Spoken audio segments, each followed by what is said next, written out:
Yeah. Candidates, today the assignment for us is discussion on Uniform Civil Code. And I am sure all of you must have studied very well from the websites or from newspapers, and you must be able to talk nicely. I want this exercise to be a successful one. Actually, for this question, Uniform Civil Code, they can put questions from different angles. Like, is it to be implemented or not? That is first question. Second question can be, say, what are the plus points of this Uniform Civil Code? What are the negative points of this Uniform Civil Code? So likewise, questions can be changed and asked. So now I request you all, if you want some time to note down some points, but when you are talking, please don't look into the screen and talk. You don't look into your notebook also and talk. You have to talk by keeping things in your mind. So practice that. And those who want to talk initially, Hindi wala, are there any people who are interested in Hindi? Please tell me Hindi wala. Sir sir आज मैं हिंदी में ही बोलूंगा sir. Acha, Ravi Kumar Sir, wants मैं to भी. speak. Ravi Kumar Rahul Pal. Hindi, Rahul Pal Hindi. Good. कोई बात नहीं. Hindi is our national language. No problem. English also is our national language. Excellent. Yeah, ready. How many others are for Hindi? I think Shilpi can do it very well in Hindi as well as English. If some of you want to take part in both languages also, mera no problem. I have no objection. For example, Shilpi, do you feel it is okay to talk in Hindi and English, or you want to talk only in English? Sir, today I talk in Hindi. Achha, theek hai, good. So 3 people Hindi. Bhavana of course must be English only. English, sir. I am English. English only. Yeah. Sorry to say this, sir. Yeah, tell me, Sivakumar. If the candidates speak in Hindi, we cannot understand the other state people. Then I kindly request thing they all must be speak in English, sir. Please kindly arrange this, sir. No, that is okay. We are going to have a discussion in English afterwards. Sivakumar, we will Okay, have sir. one more discussion in English. Yes, please. Okay, sir. Or else you can explain the same point in English also, no problem, sir. Thank you, madam. You are very clever. You want the answers first before you are starting to talk. Doesn't matter, but that is not required. It is not required in my view. You know, you are going to get the points when people speak in English. Bhavana. Okay. Yeah. Yes, But okay. but if there are any new points that are covered by our Hindi candidates, let me note down so that I can tell about it after you are completing your English discussion in English. Okay. Okay, sir. Thank you, sir. I don't mind telling it, but then the interest will come down. You see, after all of you speaking, then the end I can tell you these are the extra points told by Hindi candidates. For Hindi candidates, I need not tell about English because they are listening to that and they can easily follow that also from the point of view of understanding what is being spoken. Very nice. Thank you so much. I welcome all of you for this beautiful session. Wonderful experience on. I expect this question in the real interview also. That's why I'm making so many Jolnas for this. I wish this topic should come. So I wish there should be fierceful discussion in this, and at the same time, don't make it a fish market. normally in other real GDs, they make it fish market. Some groups they are very good. They conduct properly. I want you to conduct properly by talking. And when somebody is attempting to talk once or twice, thrice, he is not getting a chance. Somebody else should take the lead of telling, Mr. So-and-so wanted to speak. Come on, let us hear from him or her. Like that, you should take the leadership role and regulate them also. So thank you. Thank you so much. The topic now we are going to talk first in Hindi, because you know Shaurya has come. Shaurya, yeah. So now uniform civil code, ये तो अब 3 और 4 आदमी आप लोग का बीच में agree किया है, अब हिंदी में बात करेंगे, इसीलिए आप लोग शुरू कर सकते हैं। मेरा सर पॉइंट मैं है, स्टार्ट करूंगा सर आज थोड़ा पहले। अच्छा जी, शुरू करो जी, thank you. Sir uniform civil code जो है ना, वो आर्टिकल 44 में आता है, जो कि डायरेक्टिव प्रिंसिपल्स है, जो कि कहने का मतलब है कि फ्यूचर में रखा गया है, बाद में इसको इम्प्लीमेंट किया जाएगा। ऐसे यूनिफॉर्म सिविल कोड कहता क्या है कि जितने भी धर्म है हमारे, जितने भी रिलीजियस लोग हैं, उनके लिए पहले से सेपरेट कानून है। तो उनको सब सारे कानून को एक कानून बनाने के लिए यूनिफॉर्म सिविल कोड लाया गया था।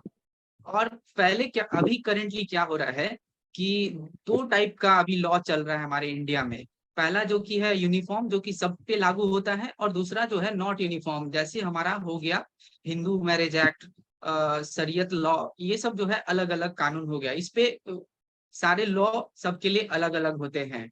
और कोई पॉइंट ऐड करना चाहते हैं तो ऐड करिए, फिर बाद में हम ऐड करेंगे। और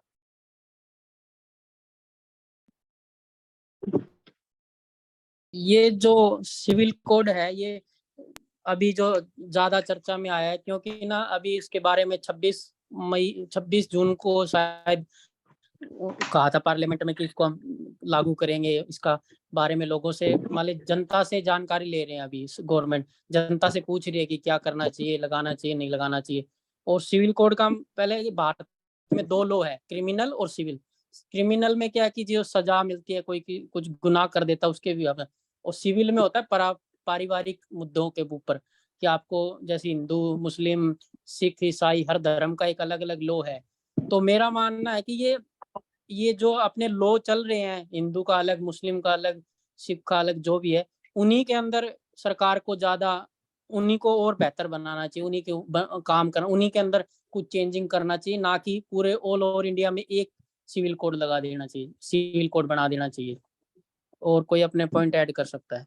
हाँ, मैं राहुल की बात से सहमत हूँ, और मैं एक चीज ऐड करना चाहता हूँ कि यूसीसी में जो भी मतलब अलग अलग जो लॉज हैं, सॉरी, जो भी मतलब अलग अलग रिलीजन के अलग अलग जो पर्सनल लॉज हैं, उसमें बहुत सारे डिस्क्रिमिनेटरी लॉ हैं या फिर डेरिवेटरी लॉ हैं।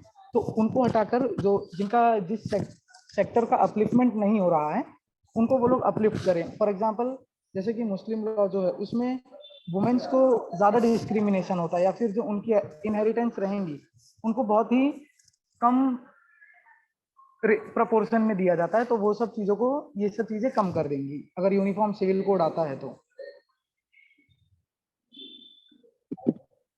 सर यूनिफॉर्म सिविल कोड में मेन रूप से विवाह, तलाक और कानून को शामिल किया जा रहा है। इसके अलावा भी चीजें शामिल की जा रही है, लेकिन मैं यहाँ पर एम्फसाइज करना चाहूंगी मैरिज, डाइवोर्स एंड लॉ से रिलेटेड। आर्टिकल 25 कहता है कि हमें धार्मिक स्वतंत्रता है, यानी कि हम किसी भी धर्म को मान सकते हैं। अगर हम विवाह की बात करें तो रीति रिवाज अलग अलग होगी, लेकिन इसके लिए नियम एक ही होगा। इससे क्या होगा सर, पॉलीगामी नहीं होगी, मतलब एक व्यक्ति एक से ज्यादा विवाह नहीं कर सकता। उसके लिए भी कुछ आगे प्रावधान होंगे सर। लेकिन तलाक की बात करें तो विवाह तोड़ने के लिए भी एक ही कानून होगा, उसके लिए भी प्रूफ देना होगा कि आप किसी पर्टिकुलर आदमी के साथ, व्यक्ति के साथ जो जीवन व्यतीत नहीं कर सकते हैं, तो उसके पीछे क्या रीजन है। 3 बार तलाक बोल देने से विवाह खत्म नहीं हो जाएगा। ये जो समस्या है इंडिया में, इसको इससे काफी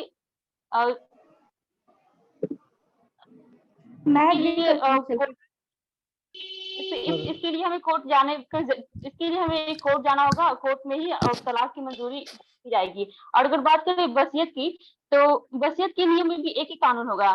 भारत में ऐसा है सर कि हिंदू समाज में वसीयत में महिलाओं को अधिकार नहीं है, लेकिन कुछ राज्य ने अपने अपने अलग तरीके से नियम बनाए हैं, लेकिन सेंट्रल गवर्नमेंट का ये रिस्पॉन्सिबिलिटी बनता है कि ये एक कानून लाए जो कि सभी पर लागू हो। हालांकि मुस्लिम समाज में ये वसीयत में महिलाओं का अधिकार है, शामिल है, लेकिन लोग उसको फॉलो नहीं करते हैं।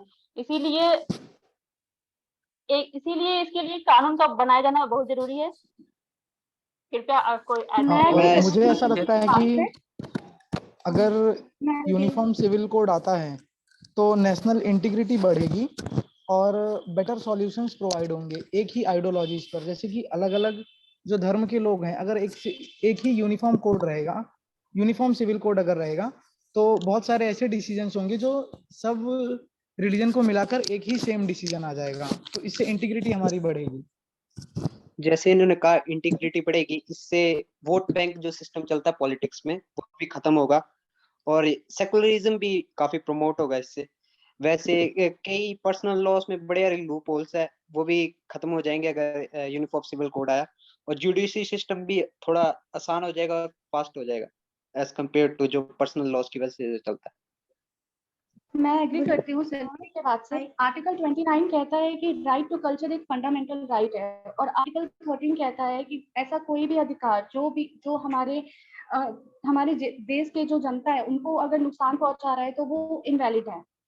तो हमारे इंडिया में एक ही लॉ होना चाहिए जो सबके लिए सेम होना चाहिए, चाहे वो मर्डर का केस हो या आप करो या मैं, वो सबके लिए सेम है। बट अगर मैरिज की बात करते हैं, डिवोर्स की बात करते हैं, तो मुस्लिम वुमेन बहुत ज्यादा सफर करती हैं इस चीज से। और एक लॉ है आईपीसी सेक्शन 494 जो कि ये कहता है कि कोई भी स्पाउस है जो कि जिंदा है और वो अपनी सेकंड मैरिज नहीं कर सकता, और ऐसा करना वो क्राइम है। बट मुस्लिम में ये चीज होता है, तो अगर ये यूनिफॉर्म सिविल कोड आता है तो ये एक यूनिफॉर्मिटी लाएगा हमारे कंट्री में। Thank you. ये आपकी बात सही है। Good evening. I'm here to talk about my knowledge about UCC. A UCC which is it's civil. What? Excuse me, we will talk about in English. We will take it up afterwards. First Hindi.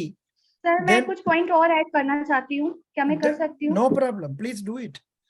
Please do it. Sir Hindu women जो होती हैं उनको अपनी property में right होता है share लेने का, बट मुस्लिम में क्या होता है कि उनको उसका आधा हिस्सा से भी बहुत ज्यादा कम मिलता है। तो ये जो लॉ है सबके लिए अलग अलग है। और जैसे कि हमारे हिंदू में है तो जो मैरिज होते हैं वो मैरिज का जो एज है वो है 18 और 21 वर्ष का, लेकिन सेम चीज मुस्लिम में फॉलो नहीं होती है। हमारे हिंदू में अगर 18 वर्ष में अगर शादी होती है तो वो, या फिर उससे पहले होती है, 18 वर्ष से पहले होती है, तो वो जो है वो चाइल्ड मैरिज मानी जाती है। और मुस्लिम में और हर जगह मुस्लिम की बात करें या सिख की बात करें तो उसमें अलग अलग है, तो ये चीज भी एक प्रॉब्लम क्रिएट करती है।